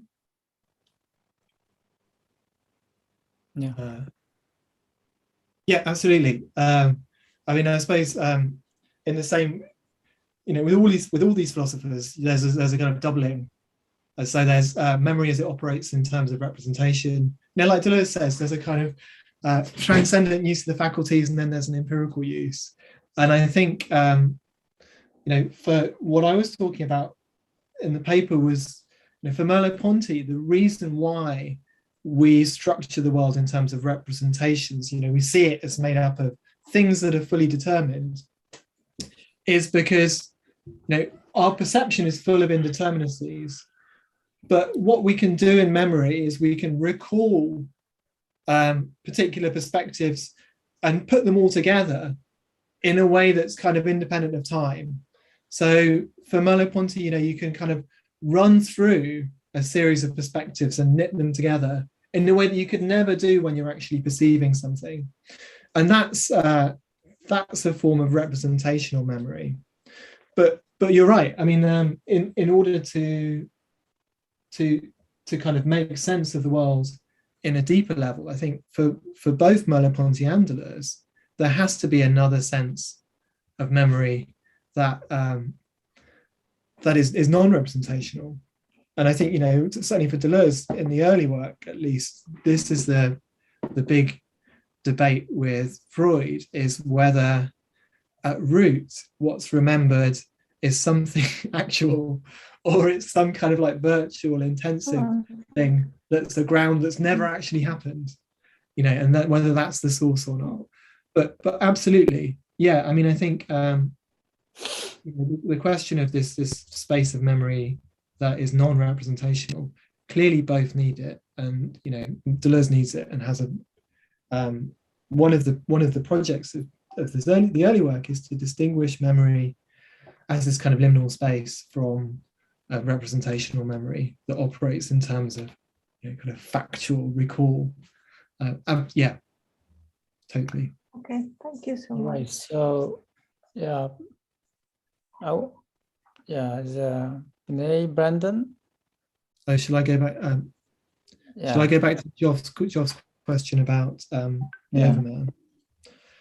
Yeah, I mean, I think Ronald Bogue has done some really good work on this, and I kind of nicked the intuition from him, but I think it's clear that when one looks at the Nietzsche book and Difference of Repetition, what defines the Overman is that they think the world in terms of intensity rather than extensity and representation. So the Overman orients themselves in the world as a kind of intensive structure, and that's what happens with Robinson. All of the structures fall away of representation, and he stops relating to the world as objects and becomes related to a world as a moment within the kind of intensive becoming of the island itself. And that very separation between him and the island collapses.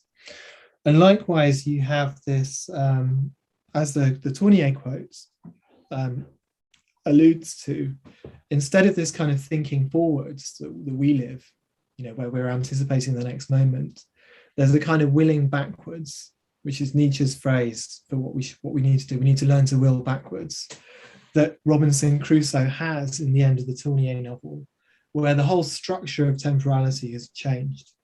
And I didn't mention it here, but in the original draft, Tournier has Robinson alone on the island, on a pedestal, stationary, entirely stationary, and it's where he's completely transcended kind of clock time and is completely an expression of the island. So entirely defined by intensive forces with no representation left whatsoever. And that for Deleuze is the kind of transcendental field that you find in Immanence of Life, where you have the Dickensian character who slips into this state of a life, this primal state, which I suppose it's a assumption, but I assume that the a life in Immanence of Life is what in the early work is the position of the Overman. Yeah, returning to Barbara's question, and it might be related to Binet Brandon. My question also about this, actually, the problem of a Robinson-esque. Well, I mean, actually, that Robinson-esque is that term as such is mentioned by Karl Marx, Capital. So actually Karl Marx is pointed out, the Robinson. And I think actually, as far as I dig in, the Deleuze, concept of the discussion about desert island definitely related to this bourgeois, the subjectivity. In my opinion, the Deleuze would have, that kind of intention to criticize, the Robinson-esque is as a kind of major representation, and then because, when he wrote that essay, the Desert Island, he was, as far as knowing, the collaboration with Althusser, and Althusser, criticized, and then quoting Karl Marx and the Robinson-esque as sort of, the major ideology of bourgeois. And then actually the Barbara also mentioned it. So I think that kind of an idea is quite related to nation state. That means the European colonialism and all imperialism. And then it might be related to nation state, which actually already actually conceptualized by the Thomas Hobbes in a kind of Leviathan, which embraced, there were some brought up kind of so-called bourgeois citizen, but as Barbara, beautifully showed, it kind of such a term as such, very bourgeois term, actually, excluded lots of minority and then aboriginal people, and then also today we witness that kind of crisis of environmental, actually the problem. That means actually we also witness that sort of problem today. So in this sense, the desert island, something in my opinion is beyond the kind of the Robinson-esque economy. You mentioned importance is bourgeois importance. There's they couldn't create something, only exploited. So that's why I think, in my opinion, the Robinson, the idea of Robinson or imagination Robinson is not really such a transcendental idea. It's a kind of, very, in my opinion, very the concrete, critique of the kind of, bourgeois, the political economy. So any relation between is, I think, the Brendan's, Binay's the question, related to actually what I discussed. Yeah, no, I think. So I'm just reading Brendan's question directly. Yeah, could you also juxtapose Obermann business with the classic Marxist critique of profit maximizing rational agent that become crucially open to egocentric departure in the understanding of the moral economy as mapping over the very consequential network dynamics everyday economic life. That means capitalist life, and then. Yeah, I mean, I think, the Robinson art stuff, I think it's definitely the case that running through this is a critique of Defoe's original work. And I think, Deleuze is very, very clear that, the big difference, I think he gives these three criteria, or three factors that are different with Robinson. And one is that Robinson's a sexual being, which obviously in the original he's not, and he's not reproductive in that sense. I mean, the key point is that rather than wanting to reproduce the structures that have he's brought with him, which is what happens in the original novel. I remember reading as a child. He reconstructs Western civilization with Friday, playing the role of the colonized. Now that doesn't happen in Tournier's novel. So Friday is a figure who simply can't be colonized by Robinson, and the whole structure disintegrates. And in the end, Friday accidentally blows up the powder kegs that Robinson saved from the ship, and Robinson feels a feeling of relief when this happens. because this whole project of trying to reconstruct the capitalist structure on the island ends at that moment. And from that moment on, there's this brilliant analogous story where Friday, I think, kills the goat, and it's Robinson who's being killed and being made to fly. So symbolically, they have this very, very complex relationship that falls outside of capitalism, the capitalist structure. And when in the end, the ship arrives to save them, it's Robinson who paddles back to the island because he just simply can't fit in with those categories. And I think, if it's definitely the case that there's with Deleuze, this is always the case, I think, almost always the case, that one has like a concrete critique combined with, half an eye on, the structures of, say, transcendental philosophy. And both of these are going on simultaneously. If the object isn't what you think it is, and that's where, one looks at the structure of the economy and one realizes that once we take this stuff away, it's different, then the transcendental structures operating behind the scenes are also going to be different.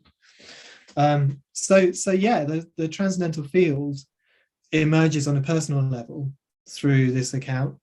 But of course, elsewhere, he's very, very clear that traditional transcendental philosophy, if you think of Hegel, for instance, what does Hegel end up with in the philosophy of right? He ends up with the structure of the 19th century Prussian capitalist proto-colonial state. So criticize, these critiques of transcendental and the kind of downright economic, I think that Deleuze are always interwoven. But it's definitely a move away from sort of what's called a Robinsonade, what Sartre also criticizes for the same reasons, and Marx criticizes. So I completely agree. It's the critique of sort of the socioeconomic structures. It's a critique of the transcendental, and both of these are interwoven. Thank you. If you allow me more chance to question to Barbara. So when you actually delivered your talk, and I quite interesting actually your description of the kind of resistance, and then against some sort of category of the we. And then my question is actually you emphasized Guattari's role in Deleuze, the development, and then this is my personal question. What do you think about the link between anthropology? I think actually the anthropology is quite important in development French philosophy since the 1960s. And then I totally agree that kind of your argument about the importance of anthropology. But in French, actually the context is anthropology to some point is regarded as a little bit rival to philosophy. And then what do you think about actually why the Deleuze and then build up that kind of relationship with Guattari, and then what is the relation between anthropology and then philosophy after the 1960s was some in particular Deleuze and Guattari philosophy? I think one way to articulate the two would be to think about the machinic assemblages.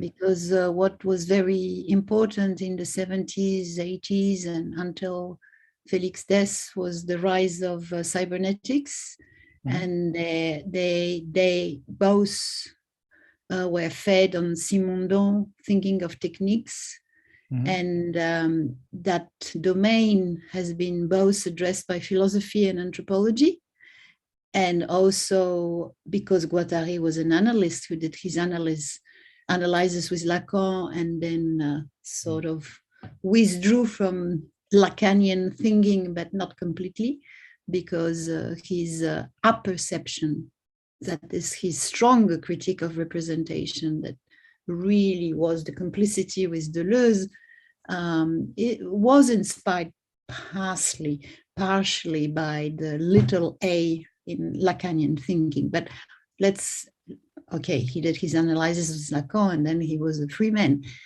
and took his own line of flight or leakages. So today, I would say, I mean, they're both gone. And what has happened since the 90s, I mean, the last 20 years, is that there has been a praise of voices from all over the world, from the Southern Hemisphere, and generally speaking, all people who were colonized or, I mean, put in situation of I mean, in economy of the Northern also hemisphere. And then there has been all the climate movement and the notion of Anthropocene as the critique of the centralization of humans because they are responsible for the impact of destruction of the whole planet.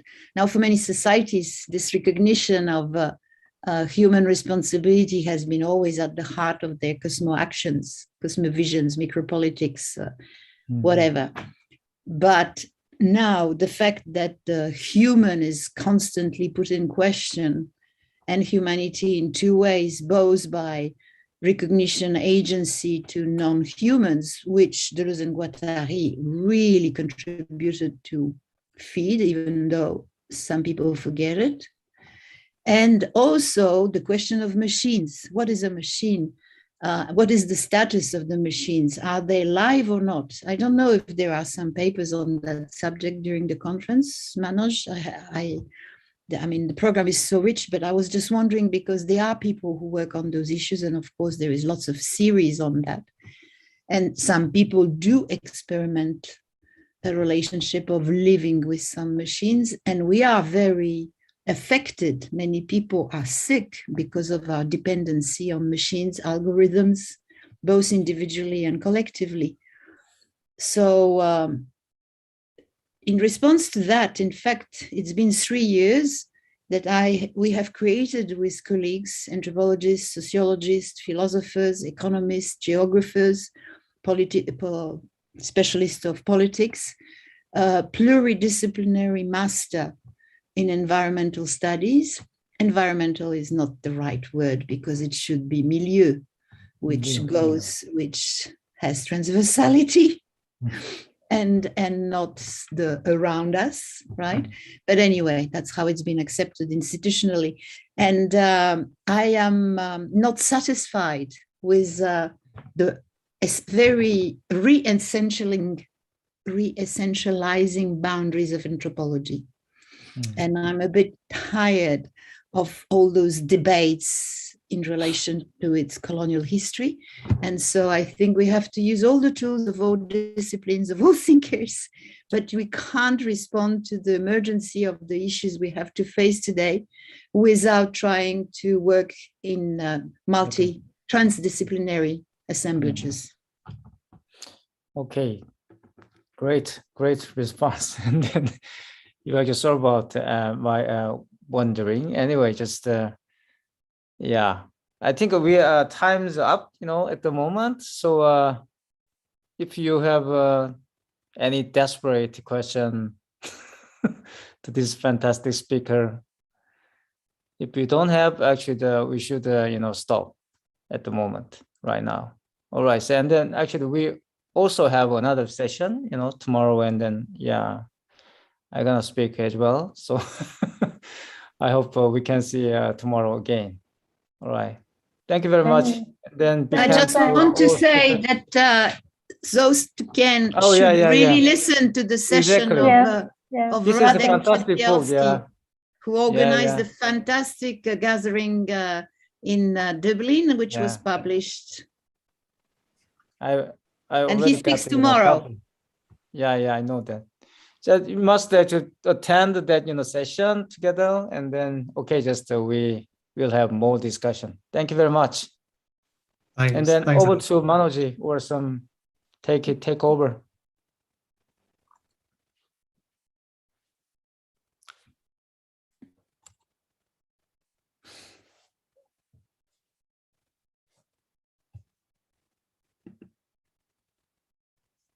we done? Where is it? Done it? Is the algorithm said is recording stop. Yes. Good afternoon, sir. We Good actually afternoon, work ma'am. for this recording, all right? Yes, actually, sir might be preparing for the next session that we are having right now. So Hello. we'll be having it in another 10 minutes. Okay. Are we Yeah, using the in same fact, link? in fact, I was doing that. All right, great. Yeah. Well done. Yeah. Thanks.